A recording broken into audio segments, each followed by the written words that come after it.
इब्ने आदम।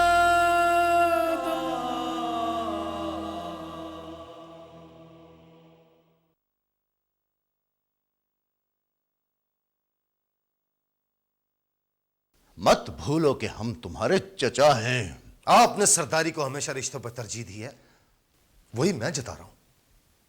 सरदार खाकान चंगेजी बुरा क्यों मान गए? क्या कह रहे हो तुम? कद से लंबी खिलत फाखरा पहन लेने से इज्जत नहीं बढ़ जाती सरदार साहब। लोग हंसते हैं कि कामत से ज्यादा पहन लिया। कुछ अपनी झूठी शान का लिहाज किया होता आपने। हद से आगे बढ़ रहे हो तैमूर। मत भूलो कि हमें ऊंची आवाज में बात सुनने की आदत नहीं है। आदतों को छोड़िए, नियत की बात कीजिए। आपकी नियत फतूर ही फतूर। सरदार खाकान चंगेजी मुजस्सम, फरेब, धोखा, झूठ, लालच। रिश्ते का पास न होता तो हम तुम्हारी जबान गुद्दी से खींच लेते। हमारे सब्र का इम्तिहान मत लो तैमूर। भारी भरकम अल्फाज आदमी की असलियत को नहीं छुपाते। बच्चा समझा हुआ आपने मुझे। इतनी ओछी हरकत की। जायदाद के कागजात जाली हैं और आपका मुबारक हो। ये तो सोचा होता कि ये फ्रॉड चलेगा कितने दिन। नीचा दी अशनाई गुलों फैज किसे न पाया। तुमने अपना रंग दिखाने में बहुत जल्दी की तैमूर। आखिर हो न हल्का खून मिलावटी नस्ल और इल्जाम हमें दे रहे हो। फजूल बातें करने और सुनने का वक्त नहीं है मेरे पास।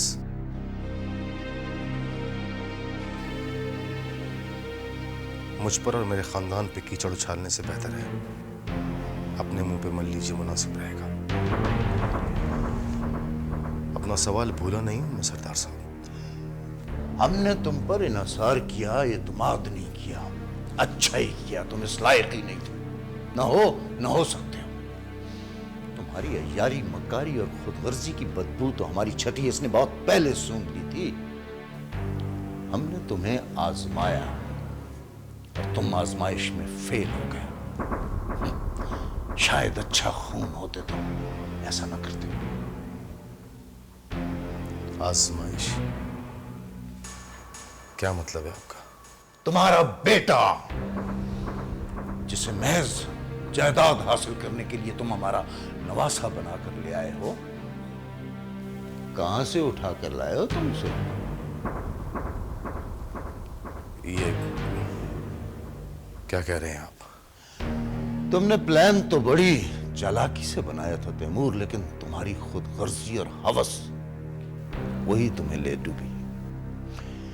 खुली किताब की मानिंद हो अब तुम हमारे सामने, जिसे हम पढ़ सकते हैं।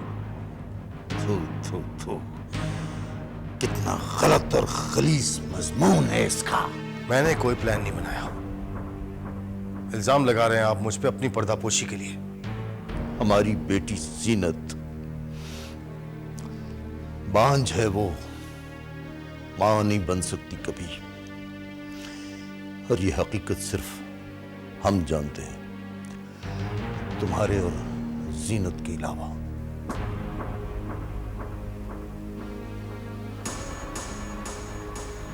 आपको जीनत ने बताया? वो बेचारी हमें क्या बताएगी, उसे तो खुद बाद में पता चला होगा। 10 साल की उम्र में जीनत बीमार पड़ गई थी। टीबी ने उसके सारे वजूद को लपेट में ले लिया था। जीनत तो बच गई, लेकिन उसकी गोद हमेशा के लिए सूनी होकर रह गई। और ये राज सिर्फ हम जानते हैं, हत्ता कि हमने उसकी मां को भी नहीं बताया, और तुम्हें भी, क्योंकि हम तुम्हारा इम्तिहान लेना चाहते थे। तुमने दौलत और जायदाद की खातिर जीनत का हाथ थामा?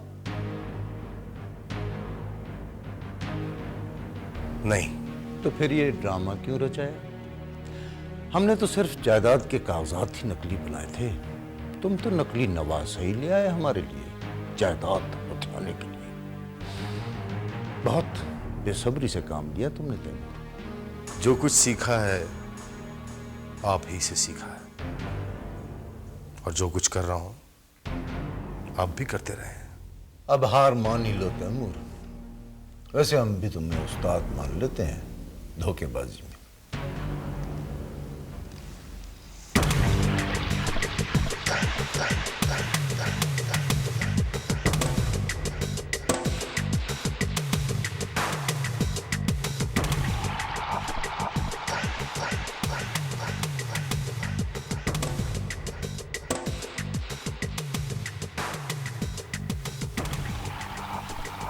हार तो आपको मानना होगी सरदार साहब।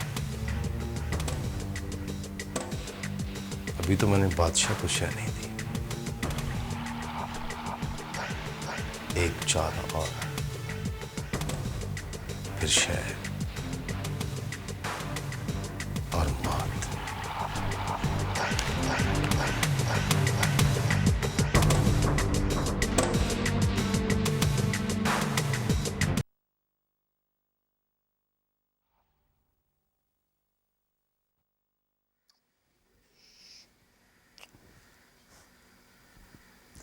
तुम्हारी मुलाकात अपने बाबा जान से तो कम ही होती है, बड़े मसरूफ़ रहते हैं। कोई बात नहीं, मैं होती हूँ तुम्हारे पास सारा वक्त। तुम भी बड़े हो जाओगे तो बिल्कुल अपने बाबा जान की तरह मसरूफ़ हो जाओगे। फिर मामा तुम्हारा इंतज़ार करेंगी कि कब तुम आओगे, कब तुम्हारी बलाएं लूँगी, तुम्हारी नज़र उतारूँगी। मगर ये बिल्कुल नहीं समझना कि बाबा जान हमसे प्यार नहीं करते। बहुत अच्छे हैं, हमसे बहुत प्यार करते हैं। तुम्हारे बाबा जान जैसे अच्छे आदमी कम ही हैं दुनिया में। तुम खड़े होना सीखोगे तो सबसे पहले उनकी जूतियां मैं तुम्हें पहनाऊंगी, ताकि तुम उनके नक्शे कदम पे चलो। ठीक है ना?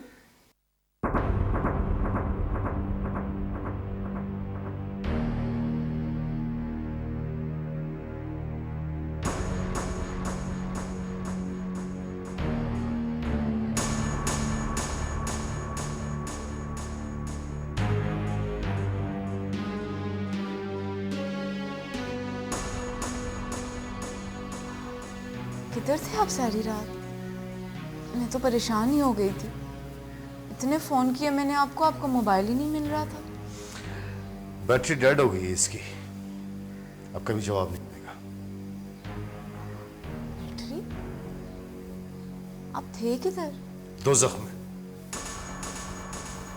दोज़ख? खाकान चंगेजी की सल्तनत किसी दोज़ख से कम है क्या? लेकिन अब उनकी दहकाई हुई आग में जलने की बारी खुद उनकी है। सुलगते रहेंगे सारी जिंदगी, सिसकते रहेंगे।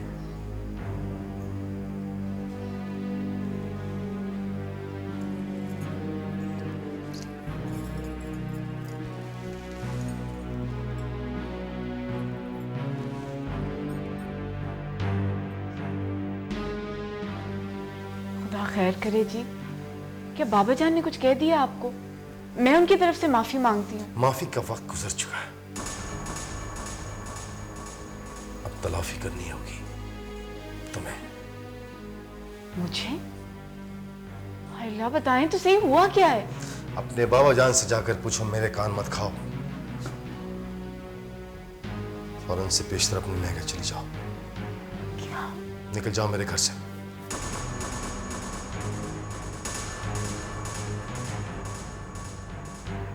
क्या कह रहे हैं आप? जो कुछ भी कह रहा हूं बहुत सोच समझ कर कह रहा हूं। फौरन से पेशतर अपने बाप के घर चले जाओ। मेरा कसूर क्या है? तुम्हारा कोई कसूर नहीं है, कसूर तुम्हारे बाबा जान का है, और तुम ना करता गुनाहों की सजा भुगतोगी, और तुम्हारे बाबा जान सारी जिंदगी तुम्हारी सजा पे कुड़ते रहेंगे। मगर सरदार साहब ने धोखा दिया है मुझे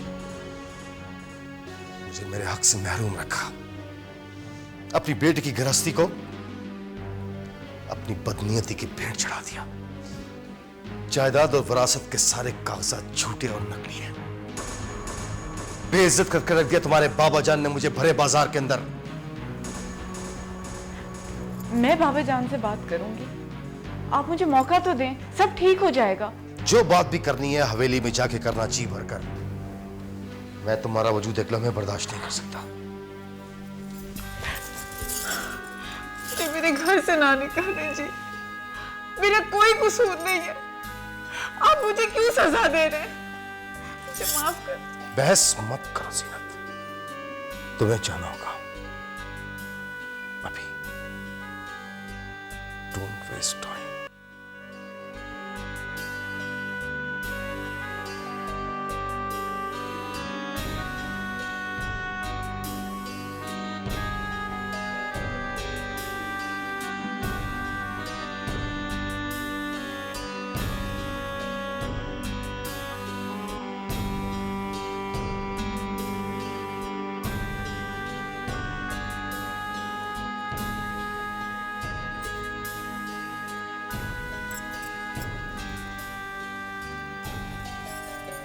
जहां तक इस बच्चे का ताल्लुक है, भांडा फूट चुका है इसका।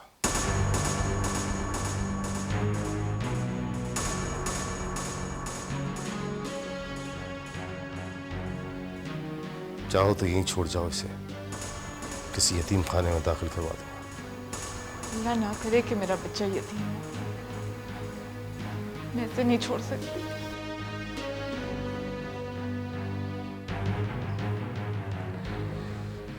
एक हफ्ते की मोहलत है तुम्हारे पास। इस एक हफ्ते में तुम चाहो तो इस घर के दरवाजे तुम्हारे लिए खुल सकते हैं, मगर चाबी तुम्हें लाना होगी। चाबी, जायदाद और विरासत के असल कागजात मेरे नाम। हाँ, मेरे नाम। अगर एक हफ्ता गुजरने के बाद तुम ये सब कुछ ना कर सकी तो खुद को मुतल्लका तस्वुर करना। मैं तलाक दे दूंगा तुम्हें। तलाक। सोच लो, चाबी अजीज है या तलाक?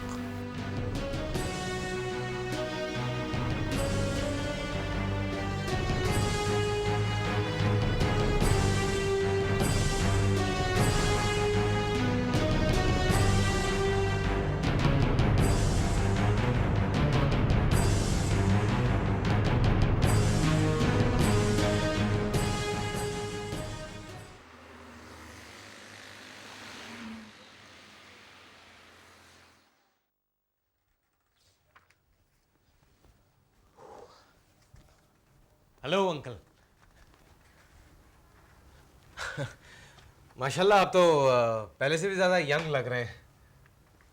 तुम करीमुद्दीन साहब के बेटे क्या नाम है? नाम हारिस।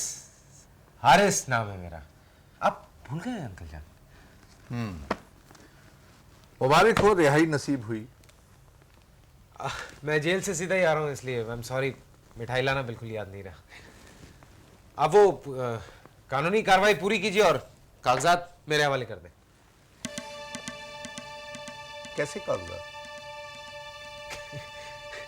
आपको शायद याद नहीं है, आपने कहा था कि 7 साल के बाद वो ट्रस्ट और जायदाद आप मेरे हवाले कर देंगे। यस मिस्टर हारिस,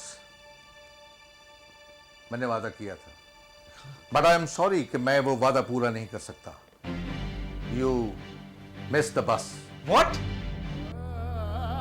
इब्ने